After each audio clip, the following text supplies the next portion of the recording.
একটা পার্সেল চলে এসেছে। এটা কিন্তু আমার ভ্যালেন্টাইন্স ডের গিফট, হাজবেন্ডকে দিয়েছি। এটা ওপেন বক্স ডেলিভারি ছিল, তাই প্যাকেট ওপেন করাই আছে। চলো দেখা যাক এর মধ্যে কী আছে। এই যে এই ব্যাগটা কেনা হয়েছে, চলো একবার দেখি। 1000 মতন প্রাইস নিয়েছে। এটা ফ্লিপকার্ট থেকে নিয়েছি।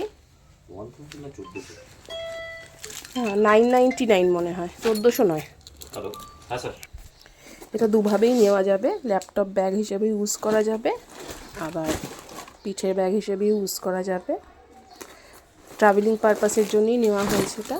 এটা আগের হাজবেন্ডের যে ব্যাগটা ছিল সেটা ছিঁড়ে গিয়েছে একটু, এটা নিয়েছি। আশা করি ভালোই হবে।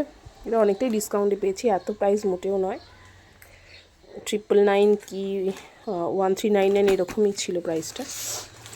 তো এটা আমার ভ্যালেন্টাইন্স ডে গিফট হাজব্যান্ডের জন্য। এবার আমার গিফটটা কবে আসবে জানি না, আদৌ দেবে কিনা সেটাও জানি না, কিন্তু নেবো আমি অবশ্যই। কী নেবো সেটা পরে দেখাবো অবশ্যই।